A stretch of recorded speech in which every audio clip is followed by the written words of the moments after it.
Tutorial. So in this video, we're looking at how to update the save file for the 12.0 jailbreak once you have set up the jailbreak on your PS4. If you installed the original remote Lua loader save file, where you need to send the Lua files over the network connection, and want to update to the autoloader instead, so that you can just load the game to jailbreak it. Or if you want to update the autoloader to a newer version, as newer versions become available. Once you have the jailbreak set up, it's much quicker and easier to update the save file, as you don't need to install it in the original way that you did when you first tried to jailbreak the console. So for updating the save files, we can use Homebrew applications to do it for us, which is going to be a lot easier. So yeah, let's go ahead and take a look at how we do this. So to start off with, I'm gonna run our game, the Japanese game, to run the Lua loader.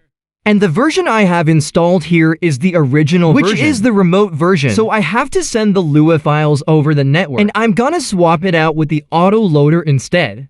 So if we switch over to our computer here, I've got the IP address of my PS4 entered here in the remote loader, and I'm gonna go ahead and send the labs exploit to run the jailbreak. And then after that, I will then send the bin loader. So listening for a payload on 9.02, and then I will send a payload. I can send hen VTX from here, or I can simply use my NetCat payload injector to send a different version. I'm using all Azov's version, which is kind of the updated affixed versions. So I'm gonna go ahead and send that version there to the PS4. And there we go, spawning payload, and now we have our console jailbroken. So obviously, I don't want to have to send that every single time over the network. I just want to use the autoloader in future now, so that it will just automatically load that payload whenever I run the game.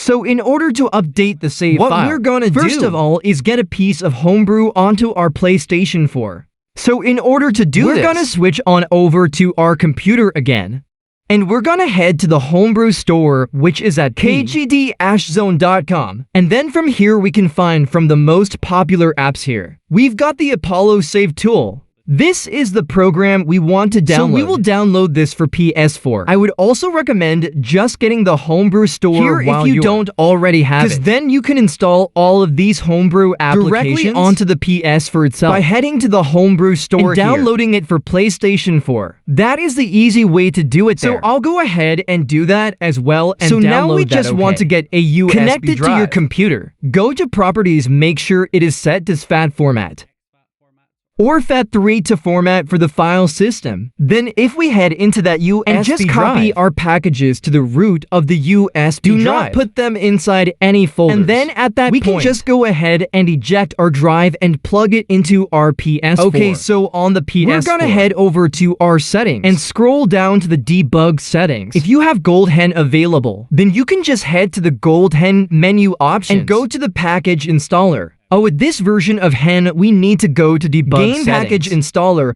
and then we'll find the packages here, and we can just install all of them. We'll say yes to install both packages, and that will get the Apollo Save and the Homebrew store installed onto our PS4. So here we go. So the Apollo Save tool is a very powerful app for managing your save files. So we're gonna open this application here. Now, this application does not officially have support for like 12.0 firmwares above 11.0 yet. But a while ago, this application was updated to be firmware agnostic. So it should work fine on these higher firmwares, even though there's not been a new release of it yet to specifically support these higher firmwares. So what we can do from here is head over to HDD saves, and then we'll find our game, which is our Hamada Shy creative game, which is a SA2789 in this case. So select your Japanese game that you're using to run the jailbreak, and then we want to go to copy save game to USB, and we'll press X on that and we'll copy save to USB 0, and that should copy out the decrypted save data to our USB drive.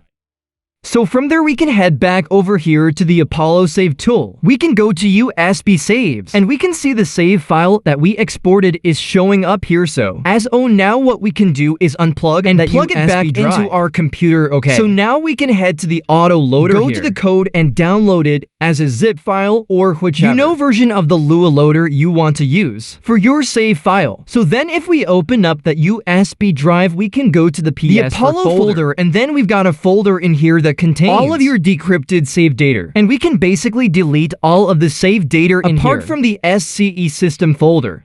So leave that one alone, but delete all of the other stuff inside, and then replace it with whatever save data you want to use. So in my case, I want to switch it to the autoloader. So I'll head into the save data for the autoloader that I downloaded. Copy all of the files in here, and basically paste them into your decrypted save data on the USB. Okay, and one last thing that we need to do is head to the root of drive the USB. If you're switching over to the autoloader for the first time, we want to take our Homebrew enabler or payload, our GoldHEN payload, and copy it over to the root of the USB drive here. And we're going to rename it to payload.bin. So payload.bin makes sure if you click on view and go to show that it is set to file name. Extensions is enabled so you can see the full file name, and make sure it's named payload.bin, and then you should be good. We don't need these Homebrew apps because they're already installed, and now we should be so we can go ahead and eject our drive and plug it back into the PS4 for the last time. And when we go back on the PS4 here, we're gonna press square to refresh. So at this point, we can then select our save file on the USB, and we're now just going to copy it back to the hard drive. Save game to HDD, and there we go. Files successfully copied to save data. So that should be it. We have now updated the save file with the latest version of the autoloader. And that is all you gotta do. So now we can press circle and say exit to XMB2, close out of the Apollo save tool. And once that's done, we should be good. As soon as we run this, it will now switch over to the autoloader instead of the remote Lua loader. Now, just to show this properly, we'll restart the PS4 because we're already running the jailbreak right now. So we want to do a fresh reboot when we're not running the jailbreak, and then load it to make sure it's all working okay. So after rebooting the PS4, you can see our Homebrew applications are locked because we're not running the jailbreak anymore. So now what we can do is run the jailbreak by loading our Lua game. And this time it should use the autoloader instead of having to send the payloads over the network. It is now automatically loading the payload here. So there we go, payload copied successfully. So that's copied it over to the data folder on the hard drive. And now we get our welcome to HEN. So we now have the Homebrew enabler running. And I can now load my Homebrew applications. So there you go, that's how you can update the save file. And you can use this, in future whenever you want to update the save file. For any new updates that come out to the save file that make it more convenient or more stable or load. For it to load faster, although it already loads pretty damn fast as is. But for any other improvements that come out to the Lua loader, you'll be able to update the save file quite easily using the Apollo save tool here. So yeah, that is basically it. And you can also download Apollo from the Homebrew store itself and update it from here. So yeah, that's pretty much it. So hope you guys enjoyed this video or find the information useful. If you did, please leave a like and subscribe.